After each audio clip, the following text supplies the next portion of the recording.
এই অবস্থায় প্রায় আজ থেকে প্রায় 8-9 বছর আগে। 8-9 বছর আগে? হ্যাঁ, 8-9 বছর আগে দেখতাম এখান থেকে, মানে এখানে বসে থাকতো, এই জায়গাটার মধ্যে বসে থাকতো, কারো কাছ থেকে ছাইয়া খাইতো না, তার মতো চলতো, তার যাকে পছন্দ হয় তার কাছ থেকে সেই নিত। হ্যাঁ, কেউ যদি জামা কাপড় পরাতে চায় তা পড়তো না, আর যাকে মন চায় তার কাছ থেকে হয়তো 10-20 টাকা 15 টাকা ছাইয়া খাইতো। সবসময় সারা রাত রেডি থাকে, লাস্টে সেখানে ঘুমাই, এখানে পুরো কিনে খাই। কিন্তু সে দীর্ঘদিন এ থেকে লিঙ্ক হাটে চলে যায়, ঠিক রাত্রে আবার আসে এখানে ঘুমাই। এই অবস্থা দেখেছি আমরা দীর্ঘদিন থেকে।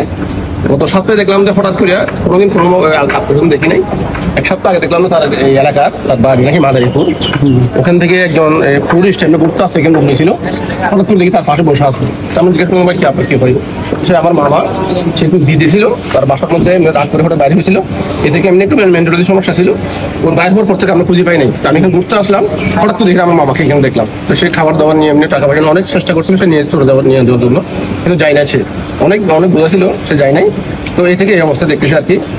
আমরা ওর সাথে যখন প্রথম এই ভদ্রলোকের সাথে কথা বলছি এখানে দাঁড়িয়ে, আমরা যখন ফার্স্ট টাইম ওকে ধরছি, তো এই ভদ্রলোক একদম নম্র ভদ্র, আমাদেরকে তেমন উত্তেজিত করতে দেয় নাই।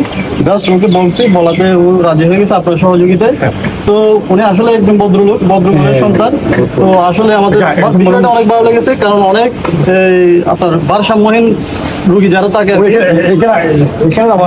অনেক চেঁচামেচি করে, আমাদের অনেক কষ্ট দেয় বলতে গেলে অনেকে। তো উনি কিন্তু মাশাআল্লাহ অনেক ভালো, ঠিক আছে। তো এখন আমি বলি আলহামদুলিল্লাহ, এই যুগটা অনেক মহৎ একটা উদ্যোগ। শুধু মানুষ শুধু ভালো কাজ করে, মানুষের লোক দেখানো ভালো কাজ, এটা আসলে নিঃস্বার্থে আপনারা যে কাজটা করতেছেন। যেমন উনি দুটো পড়তে পড়তে অনেক মানুষের অঙ্গখানি হয়ে যাচ্ছে, হাতটা পড়ে যাচ্ছে। এখন যে মানুষটা স্বাভাবিক হয়ে গেছে, হ্যাঁ, এমনও হতে পারে তার মানসিক অশান্তিটা যদি দূর হয়ে যায়, সে মেন্টালিটি ধীরে ধীরে আগাতে পারে, ভালো হতে পারে।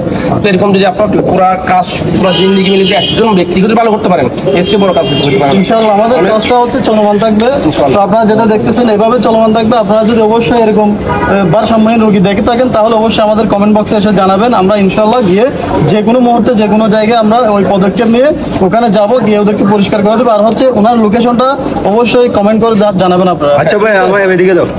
হয়তো ওনার ফ্যামিলি ওনাকে খুঁজতেছে, আর তারা দয়া করে ভিডিওটা যত পারেন তত শেয়ার করে দেন ওনার ফ্যামিলি, যাতে ওনাকে কক্সবাজার এসে ওনার ফ্যামিলি ওনাকে নিয়ে যায়। উনি হয়তো এখানে থাকলে বড় ধর একটা রোগের সমস্যা হতে পারে, মরে যেতে পারে। তাই বললেন যে ওনার জেলা ওই মাদারীপুর। ওনার বাড়ি কোথায় বলছেন না? এই ওনার একটা বাগনা ছিল, মাদারীপুর জেলায়, কিন্তু এক্স্যাক্টলি ওনার গ্রামটা হতে জানি না আমরা, জেলা মাদারীপুর এটুকু শুনছি। এখানে একজন তার বাগনা। আচ্ছা, মাদারীপুর যারা মানুষ আছেন ভিডিওটা বেস্ট করে শেয়ার করে দেন উনাকে, যাতে কক্সবাজার থেকে ওনাদের এলাকায় নিয়ে যায়। যাওয়ার আগে আমি ভিডিওটা কোন জায়গা থেকে দেখছেন অবশ্যই কমেন্ট করে যাবেন। এরকম মানবিক ভিডিওগুলো যদি পছন্দ করে থাকেন অবশ্যই পেজটা ফলো করে সাথে থাকেন। আসসালামু আলাইকুম।